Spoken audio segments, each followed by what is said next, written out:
오늘은요, 이제 97번째 야곱이 12아들에 대한 이제 예언과 임종, 축복하는 장면에 대한 말씀을 드리고자 합니다. 이렇게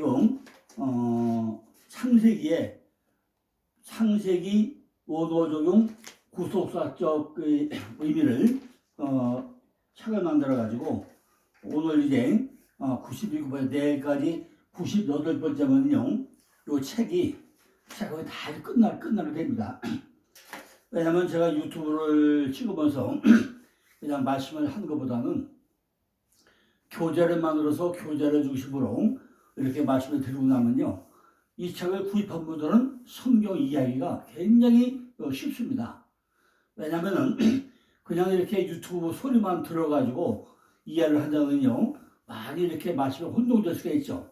그런데 책을 보면서 하나가 음미를 해보고 나면은 이것이 왜 이 말씀을 했는지, 이 말씀이 성경 어디에 있는 건지, 어떻게 연관됐는지 정확하게 대비해서 볼 수 있기 때문에 성경을 이해하는데 굉장히 정확하게 빠르게 이해할 수 있을 것입니다. 이미 이 책이 다 이제 인쇄돼서 한 200여 권이 다 나가는데, 그래도 유튜브를 보는 분들이요, 한 200여 권이 책을 사셔가지고 열심히 공부하고 또 많이 은혜를 받는 게 좀 감사하죠. 욕심 같아서는요, 이미 제 책을 사신 한 5만 명 정도가 다 이 책을 사서 공부를 해가면서 우리가 히브리어 원어를 통해서 창세기의 구속사적 의미만 정확히 이해를 하더라도 나머지 부분이 거의 이렇게 쉽게 이해를 할 수 있는데 하는 많은 아쉬움이 있습니다.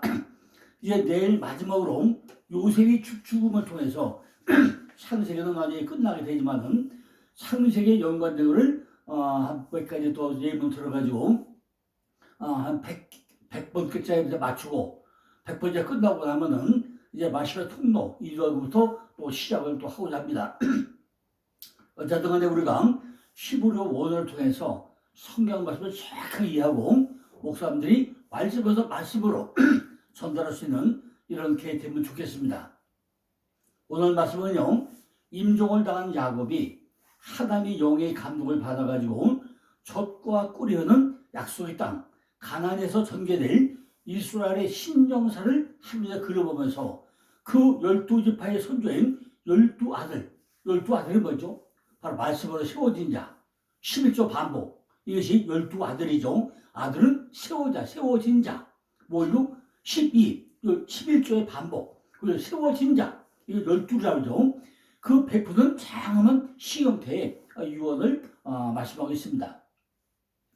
창세기에 나타나는 축복, 저주, 심판, 약속 등 일련의 신적 선포를 마무리하는 본장은 바로 유언은 강한 정복과 정착, 나아가서 한층 더 창대한 민족과 영토를 이룰 선민 이스라엘의 영광스러운 미래에 대한 야곱이 벅찬 소망과 어울려서 각인의 영성의 정조에 따라가지고 축복의 강도를 정하시되 연약한 육정과 육정 무지를 공유한 그들이 인간적 본연의 결함에도 불구하고 이 12명 11조 반복, 그죠? 11조 반복, 12, 11조 반복이에요. 선민 축복의 통로로 삼으시는 하나님의 공의와 사랑의 양면적 속성을 한껏 드러내고 있다는 것입니다. 1절에는 야곱이 그 아들을 불러 이르되 너희는 모이라. 너희 후일에 당할 일을 내가 너에게 이루리라. 그 이루라가 뭐예요? 이루리라. 이루라가 나가도 말하다, 알리다, 선하다 이런 뜻입니다.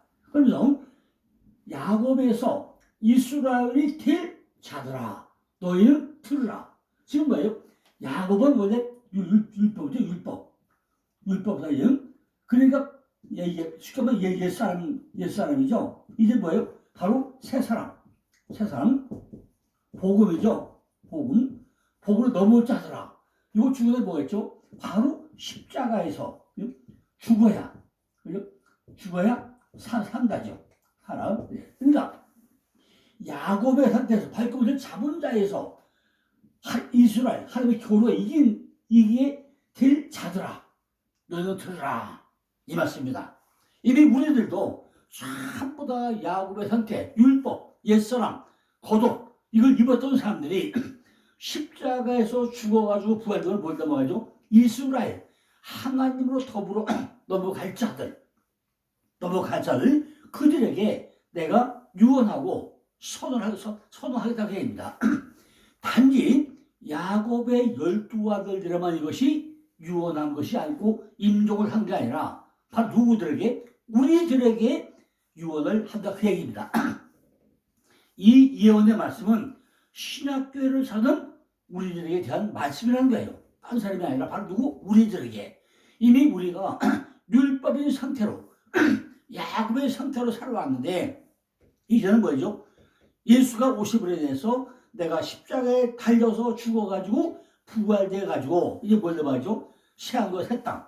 바로 신약교회로 넘어가게 된 바로 우리들에게 지금 예언하는 말씀이라는 거죠. 그리스도인인 우리의 삶에 무슨 일이 일어날 것인지를 비유로 모형들로 가르쳐 주신 말씀으로 우리들은 야곱의 12 아들들의 삶을 통해서 11조의 반복의 삶을 살아나가야 된다 그 얘기입니다.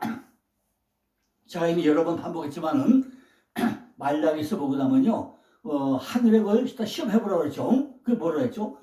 성경도 11조는 야곱의 12아들 삶을 살아내는 게 성경도 11조라고 그랬어요. 우리가 돈만 되는 거 11조가 아니라고 그랬죠. 야곱의 12아들 삶을 살아내다 보면 돈은 어디 있다고요? 그 안에 다 있어요. 감사 그 안에 다 있어요. 그러니까 우리에게 주는 성경의 11조는 뭐냐? 바로 야곱의 12아들 삶을 살아내는 방법이 11조의 반복이라고 합니다. 야곱, 하나님의 발톱을 잡은 자, 그 아들들아 모여서 이제는 듣고 깨달으라는 거예요. 이것이 야곱의 마지막 죽기 전에 우리에게 임종으로 마지막 유언으로 예언으로 마지막 내용이라고 합니다. 그게 뭐냐? 바로 야복.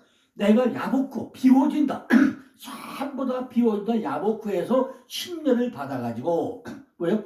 이스라엘 하가 겨루고 이긴 자로 다 넘어가게 돼가지고 된 내가 너희들에게 말하고 있으니 너희들은 나의 말을 잘 들으라는 거예요. 야곱 하나님의 발톱을 잡은 자 야곱에서 이제 뭐예요? 바로 이스라엘 하가 겨루고 이긴 자를 될 자들아 너희들이 내 말을 잘 들으라는 거예요. 신학교를 사는 우리는 이 주신 말씀을 잘 경청하고 깨달아 알아야 된다는 거죠.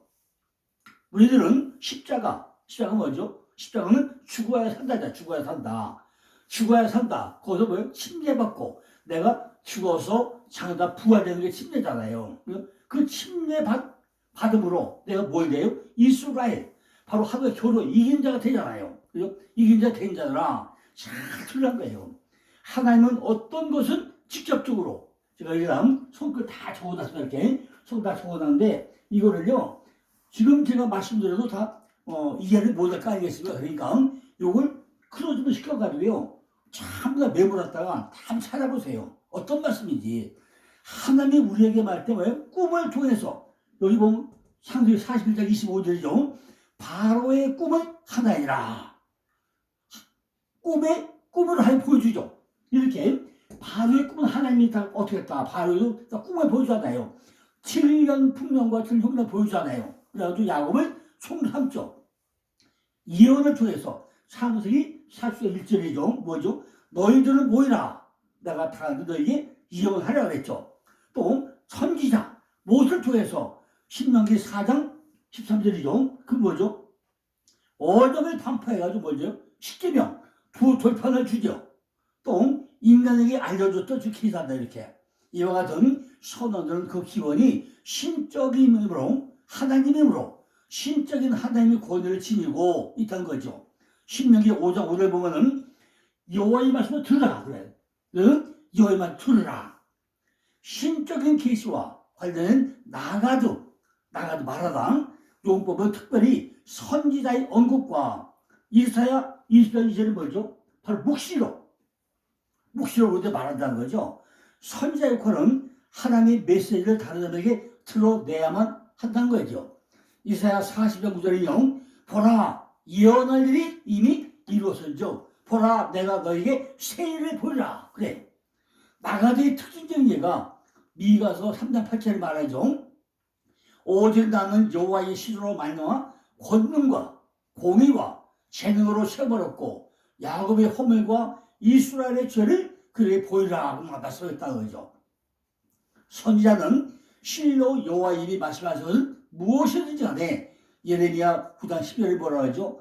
지혜가 있어서 이 일을 깨달을 만한 자는 누구며 여호와의 입의 말씀을 받아가지고 광포할 자가 누구인고 그래요. 어디서? 예레미야 9장 12절에서. 또 하나님의 뜻 지혜로운 자가 어디 있냐 그래요. 심판 이사야 41장 이사야 20절 2절이죠. 혹독한 묵시가 내부다 이렇게 전부 다 요 말씀들은요 전부 다 목사님들이 메모했다가 하나하나 찾아서 보시면은 이것이 나가도 선지자가 예언이 우리에게 어떤 말씀을 했는지 전부 다 비교해 볼 수 있습니다. 제가 이렇게 유튜브를 찍다 보니까요 이렇게 그 성경을 이용한 부분이 100% 전달이 잘 될까 안 될까 많이 염려가 많이 됩니다. 그러니까 오늘 이렇게 바로 나가도라는 나가도 뭐예요? 전부 다 말하다 알다 선언하는데 누가 선지자가 예언자들이 말하는 것이 성경이 어디서 어떻게 말씀하고 있는지 이거를 성경을 전부 다 찾아가지고 하나 비교를 해봐야 이 말씀 때문에 이렇게 하는구나. 나가더라고 이런 뜻이구나. 왜 선지자가 말하고 예언자가 말하고 우리가 말하고 있는 거야. 이것이 내가 말하는 게 아니라 누가 선지자가 성경에서 어떻게 해오는지 쫙 기초로 전달해야 된다는 거죠. 이처럼 야곱은요 단순히 12아들을 놓고 내가 너희가 이렇게 되게 소원한다 개인적인 소원을 말하려고 한 것이 아니라는 거예요. 참 더 야곱의 12아들 뿐만 아니라 지금 야곱에서 이스라엘이 될 자들 바로 우리들 모든 신자들 그들에게 전부 다 말을 하는데 야곱이 막 혼자만 말하는 게 아니라 누가 전부 다 선지자들이나 우리 전에 간 사람들이 이렇게 다 예문을 들어서 하나가 하나는 꿈을 통해서 또 신적인 권을 통해서 신적 계시를 통해서 용법을 통해서 여러 가지 방법으로 설명을 하고 있다는 거죠. 지금까지 성경이 전부 다 그런 얘기 아닙니까? 우리가 그러니까 하나가 다 찾아봐야 된다는 거죠. 이처럼 신약 성경에서 아브라함과 이삭과 야곱이라는 문구는 유대인의 자랑이자 그들이 특권을 여긴 하나님의 특별한 관계를 나타내고 있다는 거죠. 지금 보니까 시편 105편 9절에서 보면은 이것은 아브라함에게 하신 언약이며 이삭에게 하신 맹세며 야곱에게 하신 율례 곧 이스라엘에게 하신 영원한 언약이라고 그래요. 언약 뭐죠? 아브라함은 뭐였죠? 언약을 했고 이삭에게는 맹세했고 야곱은 율례를 세워졌죠. 이것이 성령이 우리가 지켜야 될 뭐예요? 영원한 언약이라는 거예요. 언약으로 말려가지고 신실한 유대인은 다가오는 하나님 나라의 보증을 받았고 하늘나라의 시민권이 되었다는 거죠. 따라서 아브라함과 이삭과 야곱은 하나님 나라의 아들들을 나타내는 어구로 간주될 수 있다는 거죠. 다시 말하면 아브라함과 이삭과 야곱의 하나님의 관계는 언약의 백성들과 하나님 관계의 원흉이자 보증임을 우리가 자명한 존재로 말하고 있다는 것입니다. 하지만 아브라함이나 이삭의 모든 후손들이 하나님의 백성, 그죠? 이스라엘인 것은 다 아니라는 거예요. 여기서 얘기하는 아브라함과 이삭과 요셉을 얘기하지만은 세상 사람 전부 다 아니라는 거예요. 이미 하나님의 선택받은 자와 택한 자와 벌자가 다 정해져 있죠. 그죠? 이미 어제 얘기했잖아요. 선택과 유기, 위에 거고 아래 거 다 얘기했잖아요. 그러니까 전부 다 선택받은 되지만 버릴 점이 있다는 거예요. 여기가 아니라는 거죠. 우리가 전부 다 어디서 야복구에서 야복강에서 전부 다 나를 비워야만이 우리가 뭘 넘어요? 하나님 교회의 이긴 자 이스라엘로 넘어갈 수 있다는 것입니다. 언약 백성을 인정한 것은 바로 이렇게 야곱, 바로 비워짐 그것이 전제되는 조건이 있다는 거죠. 내가 참 비워야 돼. 지난주에 얘기대로 야곱의 옷을 몇 개 묻었죠? 48개. 48벌의 옷을 전부 다 입고 벗고 해가지고 옷을 다 입고 마지막에 뭐 입어요? 마지막에 신세마포를 입어야만이 우리가 주님의 나라 가는 거예요. 그죠? 그게 더더욱은 그거 걸려 돌리면 손 못 들어가요. 전부 다 벗어버리고 내가 다 비워야만이 하늘 겨울에 익어야만이 어디 가요? 가나안 땅에 들어와서 영원한 천국 바로 시험과 세탁에 들어가는 그 코스가 있다는 것입니다. 야곱의 12아들 가운데 제일 고귀한 축복을 받은 것은 네 번째 아들 유다. 유다가 가장 고귀한 아들이라는 거죠. 유다에 대한 축복을 살펴보면요. 8절에 유다야 너는 내 형제의 찬송이 될지라 내 손이 내 원수의 목을 잡을 것이요. 또 10절에 혼이 유다를 떠나지 아니하며 시리아 이파이가 그 발사에서 떠나지 아니하기를 실로가 오기까지 미치리라고 말씀하고 있습니다. 야곱의 아들들의 이름은 종종 정의와 그 어원으로 보다는 오히려 말의 기교로 가져오는 하고 있는데 첫 번째 경우는 뭐죠? 레아는 내가 이제는 이거를 찬송하려고 하면서 넷째 아들 유다의 이름을 줘줬더라 했죠. 그죠? 넷째 아들 여기서 내가 이제 이거를 찬송하려다. 맨 먼저 르벤, 시몬, 이름이 유다, 르시, 레유 낳고 나서 네 번째 야 내가 드디어 이제는 이거를 찬송하려다 그랬잖아요. 왜? 레아는요 밤이 되며 아침이 되니 탄생된 것이 레아잖아요.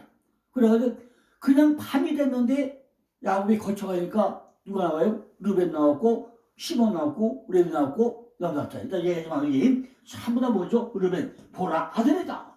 얘 보시면 트루십 레위 연합 말들보다 찬양하다 이러잖아요. 이래 낳았는데 그래도 남편 사랑 받았나요? 그 당시에 남편은 오직 누구만 사랑했죠? 라헬만 사랑하지 레아는 사랑 안 했죠. 근데 수천만 가면 애가 만들어져. 그죠? 그런데 하나님은 누구한테 뜻이 있더라고요? 오직 유다에게만 뜻이 있더라는 거죠. 38장에서 유다와 다말의 삽박도 나왔죠. 이미 지난번에 얘기했죠. 유다와 다말에서 다말이 똑바로 서다 다말 때문에 예수의 씨가 연도된다고 했죠. 무엇보다 거룩한 하나님에 대한 죄를 돼가지고 요셉이 언약에 기술든 그것과는 완전히 대조가 되는 말씀이 창세기 8장 유다와 다말 사건이라고 했죠. 그렇지만 하나님의 주권적인 은혜는 그가 요셉에 대한 자기 죄를 맨 먼저 회개하고 고백했다는 점에서 뿐만 아니라 그가 그의 형제들 사이에서 지도자가 되었다는 점에서 유다의 삶에서 모두를 작용하고 있다는 거죠. 야곱은요 그 축복은 다윗과의 언약으로 수립되고 마침내 자기 인격 안에서 종주국의 왕과 기름 부분 자녀 메시아 그 결합시켜가지고 주 예수 그리스도에 의해 가지고 수립된 왕의 반열에 일시해주는 기도권 바로 승리 그리고 왕권을 약속해 주겠다고 창세기 49장 8절에 10절에 설명되어 있습니다.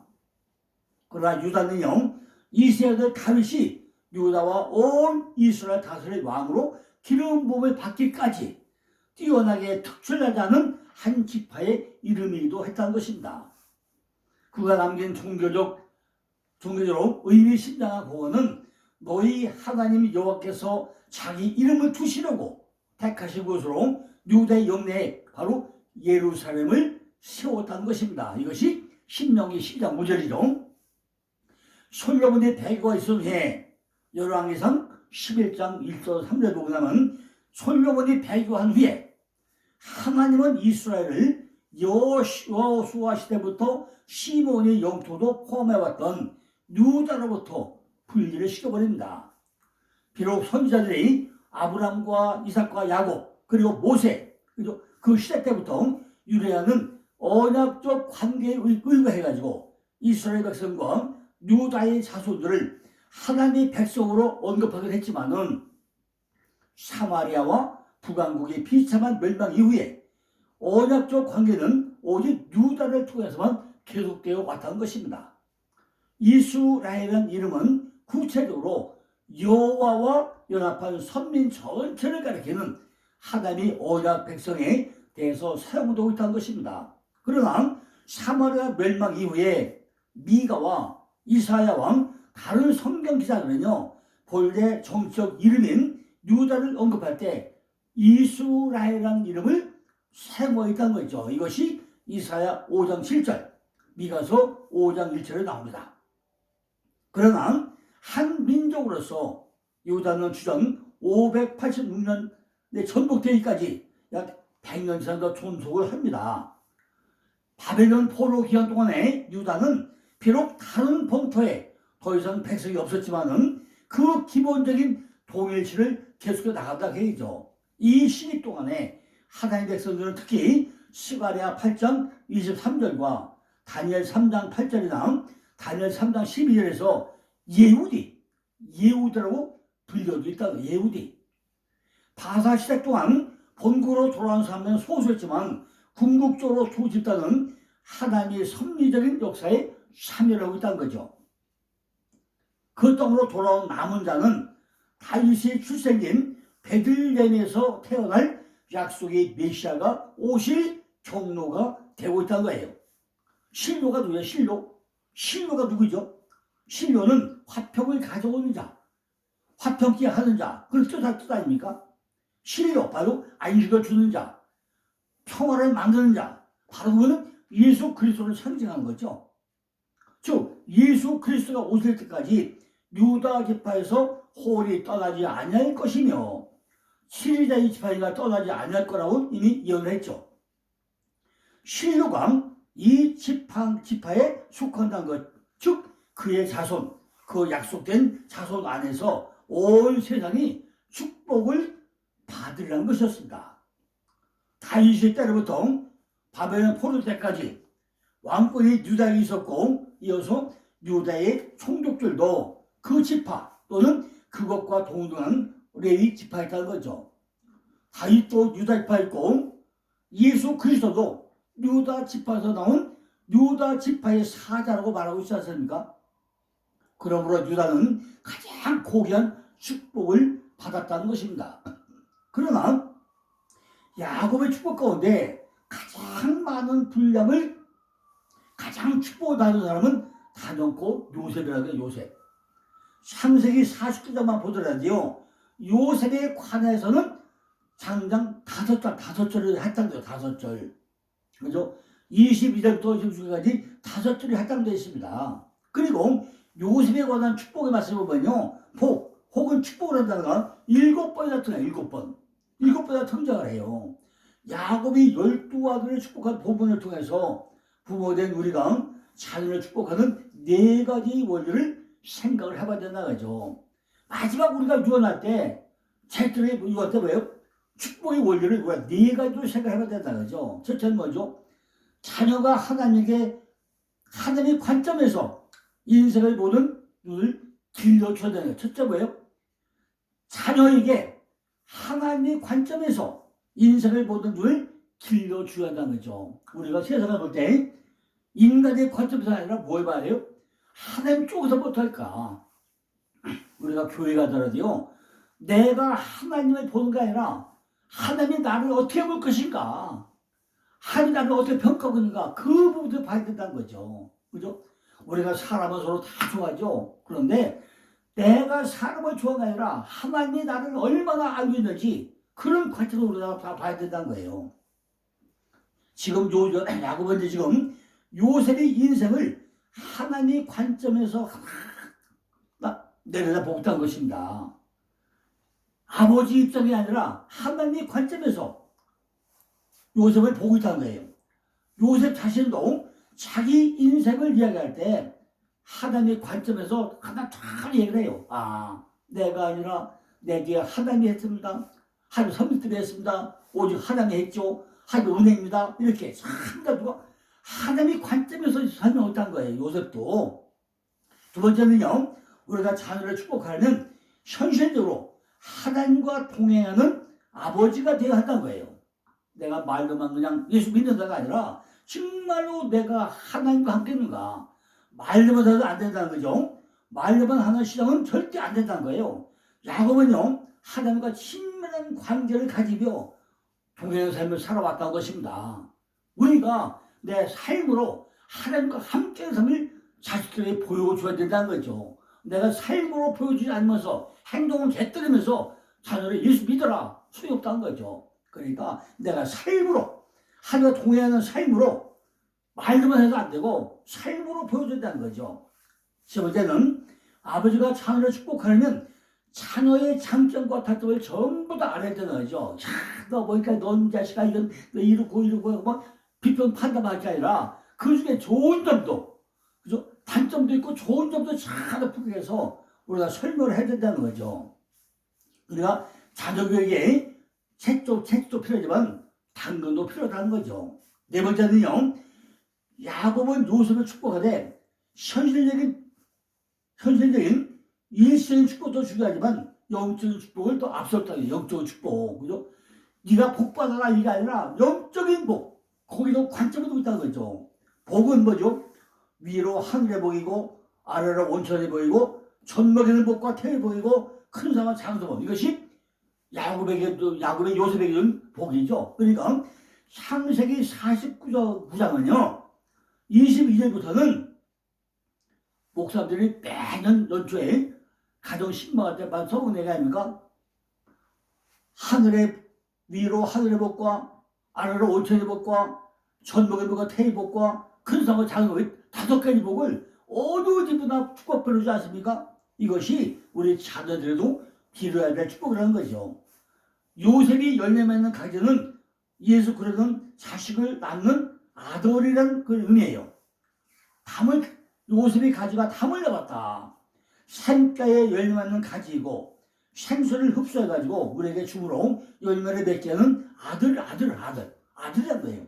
진리의 말씀, 씨를 아버지로부터 받아가지고 우리에게 주심으로 아들을 낳는 그런 아들이란 거죠.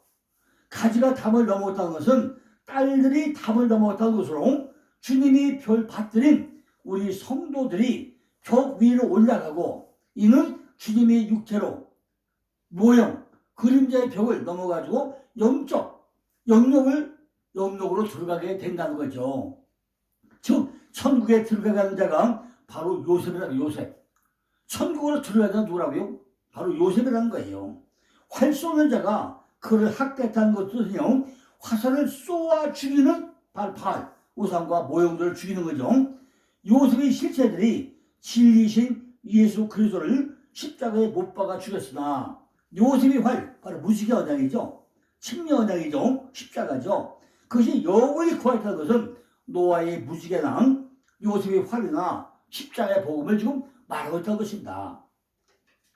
베냐민은 야곱의 12번째 막내 아들로 요셉이라는 하나 더 끌어와 주세요. 하나 더 주세요. 이 바로 베냐민이었고 요셉이 하나에 있죠. 요셉 하나 더 주세요. 그래서 누구 줘요?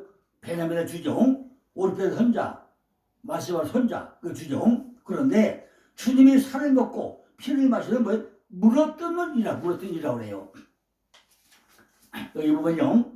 제가 여기 다섯인데 루벤은 레우벤 보라 아들이라 그랬죠. 그런데 마지막에 축복받은 물이 끓는 것 같더래요.